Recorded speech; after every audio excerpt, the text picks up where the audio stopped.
Some or all of today's CBS television network programs are recorded earlier in the day for broadcast in this time zone.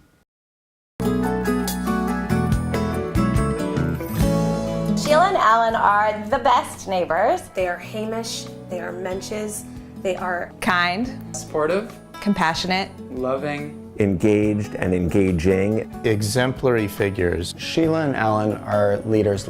Not the leaders that just, talk, they actually walk the walk. They're also the best dog walking partners. Sheila and Alan are yin and yang. The true yin and yang of each other. A little bit of yin and yang, But they both share a commitment to service. In that way, they're not different, they're exactly the same. And we're just blessed to have friends like them. I was born in Los Angeles, and I was born at Cedars of Lebanon Hospital. I was born and raised in Jacksonville, Florida, so I'm a Southern boy. I had a mom and dad, Ben and Sarah, and an older sister, Evelyn, and a younger sister, Gloria, and a dog, Boris. There was a dog named Boris. I was raised with my mom and dad, and I have an older sister and a younger brother. My mom was a housewife. She did a lot of volunteer work. My dad, we have a family business, and he worked extraordinarily hard. My mom actually was a secretary at the synagogue. My dad was a livestock dealer. He bought and sold cattle in Florida. A Jewish family in Jacksonville owned a slaughterhouse. In Los Angeles, they own jewelry stores. In Jacksonville, they own slaughterhouses. We don't need to actually put that in the... The Jewish family owned the slaughterhouse. Yes, we don't need to put that in there. The lessons that I learned that were inculcated to me, my sisters, was one of service, was one of being involved in the community. I think the most significant life lesson that I took from my parents was to be generous to others, and also to never forget where you came from. I was going out to dinner with my girlfriend Ginger. I went downstairs to say goodbye to my friend Joyce. I had gone to visit a friend of mine who I grew up with in Jacksonville. And in Joyce's apartment, there was Alan. And Joyce introduced me to her friend who lived upstairs. And it was right before Valentine's Day. I knew this. I knew you were going to bring this up. And as Sheila was leaving to go off to dinner with her friends, she said something to the effect, "Had you known you were going to meet me and it's almost Valentine's Day, would you have brought me flowers?" or something to that effect. And I said... No. Is that what I said? You did. I said... You did. I don't even know if I had a response. No, you had a response. It was an N-O. And then Sheila ran home and asked her mother, "Do you think..." That wasn't what I did, Alan. "Do you think that is not what I Spiewak did." is a Jewish name?" Well, shortly after I had met her in my friend's apartment, I called to ask her out, and we decided that we were going to go on a little picnic. We played backgammon and we drank wine, and it was really nice.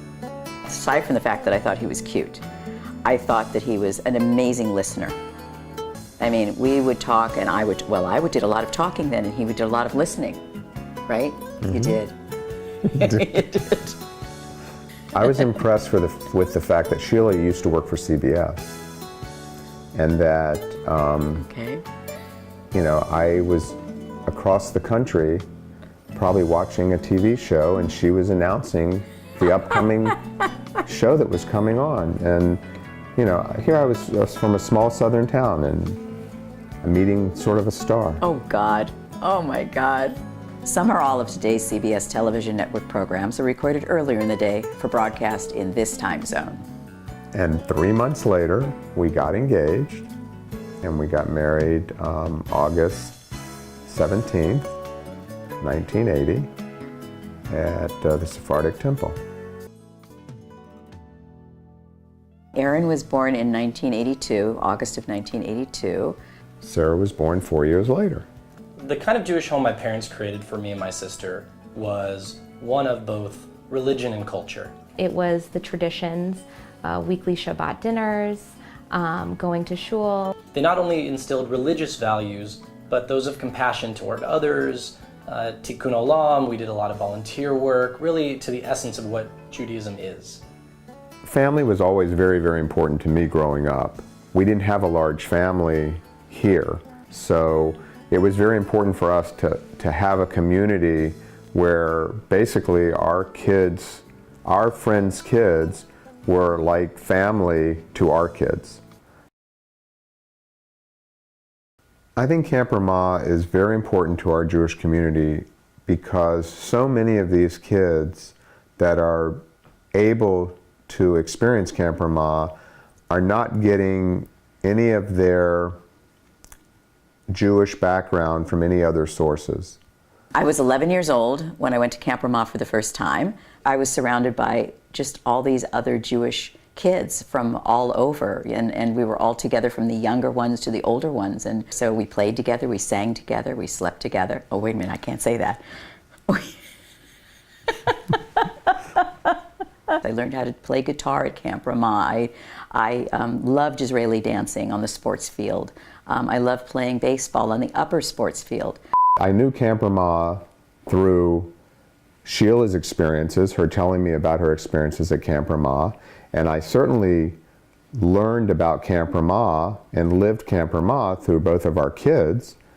But until you've actually been to Camp Ramah yourself, you really don't know what all these kids are getting as an excellent experience for them. And so we went to Camp Ramah.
To sit down with Alan and Sheila and to discuss affordability is an emotional experience. It's emotional for me because Camp Ramah is such an integral part of our lives. You know, it means a lot to me. It means a lot to us and to our family. I grew up there. I became who I am because of the education that camp gave me, because of the friends that I've made at camp. I still have some of my closest friends in the world are my friends that I made at camp. And it really made me, I think, not only the Jew, but the person that I am today. No kid should not be able to have the opportunity to experience what our kids, fortunately, have been able to experience. But as things in Los Angeles and around the country and the world become so much more expensive, it's untenable sometimes for a lot of families to be able to afford the high ticket price of sending your kids not just to Camp Ramah, but to all Jewish experiences. Living a Jewish life in Los Angeles and elsewhere is costly. You know, Sheila is the steward of our scholarship process, and so much of that comes from her family and what her family has done in this community, and she's able to sort of carry that forward. She will often sit in meetings and advocate for kids who should be going to camp, and oftentimes will even offer her own donation to be able to get those kids to camp. Well, I don't know if personally Alan and I can rectify the situation of affordability and accessibility, except to make it known to more people in the city that it is an issue. It's a big issue, and that more people need to step up to try and assuage the problem. And the only way we can do that is by advertising it, by talking about it, by giving people details in hopes that they will understand that it is covering a lot of people, and that we need to try to establish some sort of an endowment that over time, it's not going to happen tomorrow, it may not happen in 10 years, and it may happen well beyond, you know, our time here, but that it's built enough where we can extend the hand of help to everybody and make it affordable and accessible for everybody to come to camp.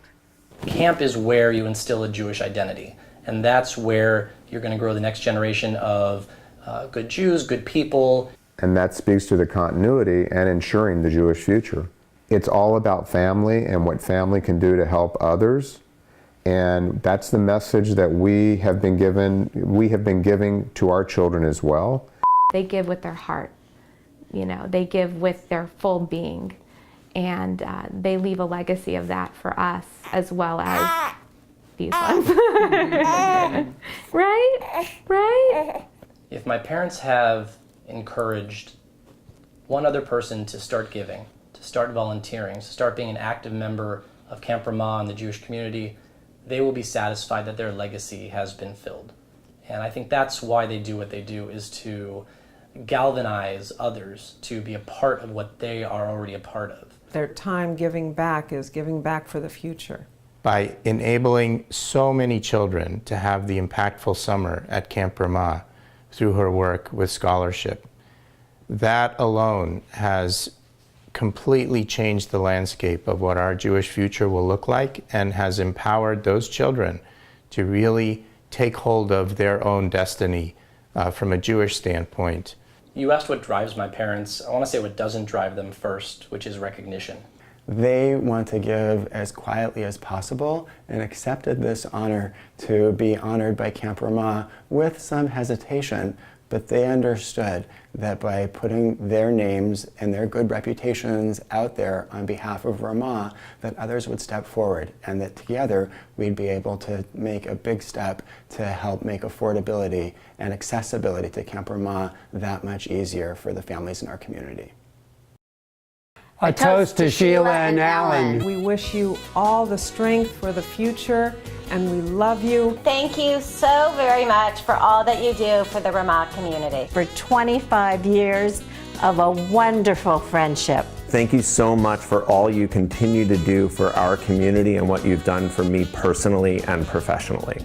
Toda Rabah, and a well-deserved Mazal Tov, Sheila and Alan. I am so blessed and proud to call you friends, mentors, educators. We love you, Ledor Vador. L'chaim. L'chaim. And Toda Rabah on behalf of hundreds and hundreds of families for whom Ramah would not be accessible. We love you, Nana and Papa.